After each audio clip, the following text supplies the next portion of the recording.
news isn't based off of fear and lack mentality.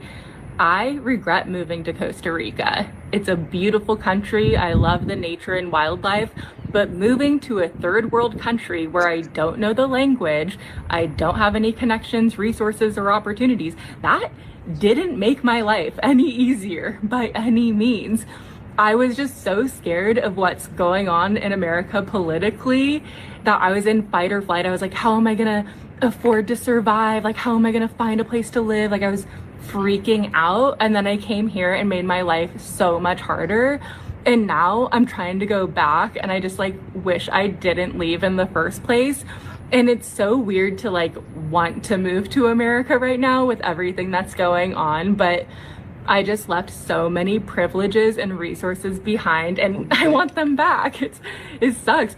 But I kind of grew up in an interesting way. I was like the poorest person in the wealthiest rooms throughout most of my childhood. I was extremely wealthy till I was like age 6. I had this beautiful waterfront mansion with a private beach and pool. And then my parents got divorced and I ended up with a parent who didn't have money. So we were living out of like trailers and hotels and lower income housing, but I was still in these really wealthy situations. Like I was in private school and cotillions and dance lessons. And I always thought that I was so poor because I was the poorest person that I knew. And all of my friends had like millionaire and billionaire parents. Now that I've traveled, I've seen like real poverty and I'm like, oh, I wasn't poor.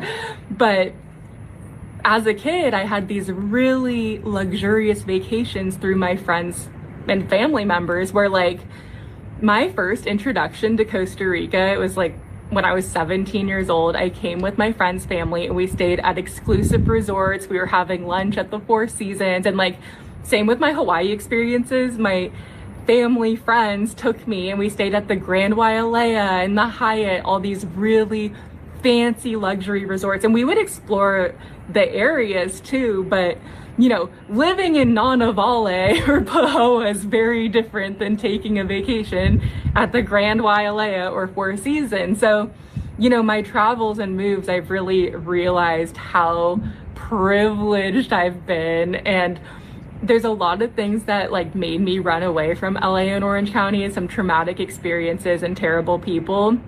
But I left a lot of resources and great people behind, and I need to be in those environments again. Yeah, I'd rather go back to America and deal with the racism in America before I sit here in Africa and deal with the bullshit bribery, the bullshit fraud, the bullshit scam, the bullshit too expensive, the bullshit not having no snacks, the bullshit not having no food, the bullshit electricity, the bullshit hot water, the bullshit, what's that shit called that be coming down? Bullshit lizards. The bullshit animals. It's scorpions outside the house. It's big ass spiders. It's big ass lizards. Colorful lizards you ain't never seen before. All in the fucking room with you, sleeping with you. All the bullshit people trying to scam you when you go outside thinking you rich. So they trying to get more money off of you. I'm really trying to wrap my head around this shit. I'm really trying to wrap my head around how are Americans coming to Africa and being happy. Please comment down below. Because for me, I'm ready to go. And I always used to say, if it's up to me, it will be. And I'm going to go out to Africa and make shit happen. No, I don't want to. I want to take my businesses back to America. I want to open up shop back in America, open up my dentist office, and all the stuff that I was going to do out here in America. Daddy, electricity. And the only time our electricity get cut off is when we don't pay the bill. And we got it so good now, we got prepaid electricity. So if we forget to pay the bill, we put some money on that prepaid thing and it comes right back on in 2 minutes. In less than 2 minutes. This shit right here didn't come on for 14 hours yesterday. I can't deal. I love the people. Don't get me wrong, when I'm outside, I'm having fun. I love people. But when I come back to reality, when you come back home, home is where the heart is, right? When you come back home, you're supposed to feel comfortable, you're supposed to be happy. I'm not happy. To live in a house where you look outside and all you see is turkeys and ducks and chickens and sheeps and old malnourished